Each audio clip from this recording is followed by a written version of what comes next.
বন্যার সবশেষ অবস্থা জানাতে আমাদের সাথে যুক্ত হচ্ছেন সহকর্মী রাজু মোস্তাফিজ আছেন কুড়িগ্রাম থেকে এবং লালমনিরহাট থেকে আরেক সহকর্মী মিলন পাটোয়ারি যুক্ত আছেন আমাদের সাথে। রাজু, আপনার কাছ থেকে আগে জানতে চাই, নদ নদীর পানি বাড়ার কারণে বন্যার আশঙ্কা করছে বন্যা পূর্বাভাস এবং সতর্কীকরণ কেন্দ্র। তো এখন কি অবস্থা নদ নদীর এবং বন্যা মোকাবেলায় প্রশাসনের কি ধরনের পদক্ষেপের কথা আপনি জানতে পেরেছেন? ধন্যবাদ অদিতি আপনাকে।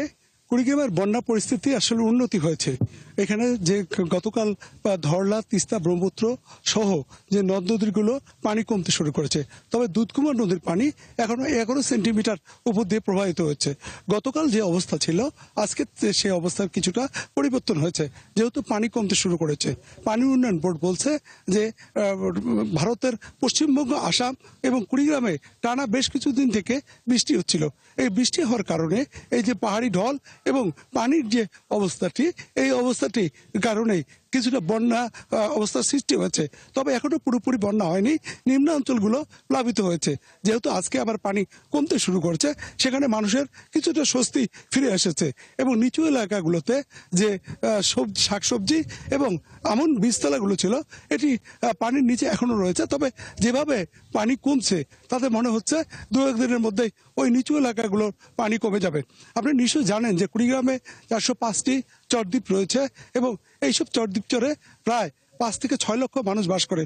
এইসব মানুষ আসলে এই পানি বাড়ার সাথে সাথে ওইসব এলাকার মানুষ কাজ এক প্রকার বন্ধ হয়ে যায়। তারা কিছুটা আর্থিক সংকটের মধ্যে রয়েছে এবং ওই পরিবারগুলো যেহেতু তারা কাজ পাচ্ছে না, তাই তাদের যে অবস্থাটা, এই অবস্থাটায় অনেক পরিবার অনেক সময় না খেয়েও তারা দিন কাটাচ্ছে।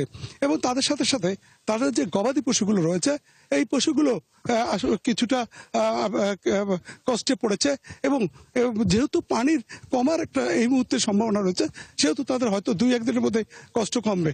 আপনি বলছিলেন যে প্রশাসনের কি অবস্থা। আসলে প্রশাসনের সাথে যোগাযোগ করেছি, তারা বলছে যে তাদের এখনো বন্যা যেহেতু পুরোপুরি শুরু হয়নি, তবে তাদের প্রচুর পরিমাণে খাদ্য মজুদ আছে এবং স্বাস্থ্যসেবার জন্য যে চিকিৎসা বা বিভিন্ন ঔষধ, এটাও তারা রেখেছে মজুদ করে। যখন পুরোপুরি বন্যা শুরু হবে তখন তারা বলছে যে আমরা এই জিনিসগুলো তখন দেব। এই মুহূর্তে তারা কোনো এখনো বরাদ্দ দেয়নি। তবে পানি উন্নয়ন বোর্ডের যে নির্বাহী প্রকৌশলী, উনি আমাকে বলেছেন যে এই মুহূর্তে যেহেতু পানি কমার সাথে সাথে ভাঙনও চলছে, এই ভাঙনের কারণে প্রায় 45 নদ নদীর 45 কিলোমিটার অববাহিকায় 30টি পয়েন্টে প্রচুর ভাঙছে।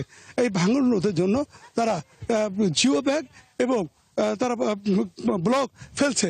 যদিও স্থানীয় মানুষরা বলছে যে আসলে এই রাজু, আপনার কাছ থেকে আমরা কুড়িগ্রামের খবর তো জানছিলাম, লালমনিরহাটের খবর এবারে জেনে নেব। মিলন, লালমনিরহাটে তো তিস্তার পানি বেড়েছে, নিচু এলাকার ফসলের ক্ষেত তলিয়ে গেছে বলে আমরা জানছিলাম। তো এখন কি অবস্থা সেখানে, মানুষের দুর্ভোগ কেমন দেখছেন এবং আগাম বন্যা নিয়ে পানি উন্নয়ন বোর্ড কি বলছে?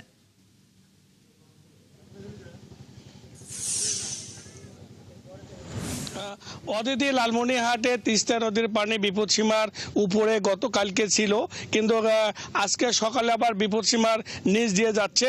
এর কারণে লালমনিরহাটের বন্যা অনেকটা উন্নতির দিকে। তবে পানি উন্নয়ন বোর্ড কিছুক্ষণ আগে আমাদের যেটা পূর্বাভাস দিয়েছে যে 48 ঘন্টার পরবর্তীতে তিস্তা নদীর পানি বৃদ্ধি পাবে এবং ধল্লা, রত্নাই সহকারে সানিয়াজান যে নদ নদী রয়েছে সেখানে নদীর পানি বৃদ্ধি পাবে। তবে নিম্ন অঞ্চলগুলোতে প্রায় যে পরিমাণের এখন যে গত 2 দিনের তিস্তার পানি বৃদ্ধির কারণে লোকালয় যে সমস্ত পানি প্রবেশ করেছে, সেই সমস্ত পানির কারণে বেশ কিছু পরিবার পানিবন্দী অবস্থা রয়েছে। তবে লালমনিরহাটের তিস্তা ব্যারেজ পয়েন্টের হিসেবে যদি বলি যে দুপুর 12টায় ছিল বিপদসীমার 31 সেন্টিমিটার নিচে এবং পরবর্তীতে দেখা যাচ্ছে বিপদসীমার 21 সেন্টিমিটার নিচে। অর্থাৎ সময় যত গড়িয়ে যাচ্ছে তিস্তা নদীর পানি বৃদ্ধির দিকে যাচ্ছে।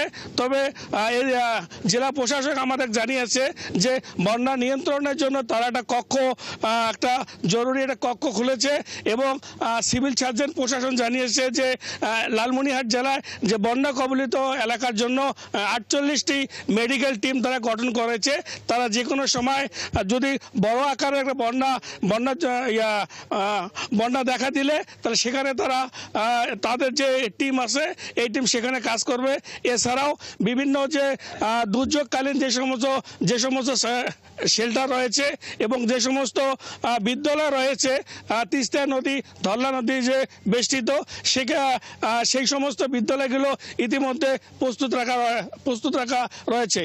অদিতি, এই ছিল লালমনিরহাটের তিস্তাপাড়ের সর্বশেষ খবর।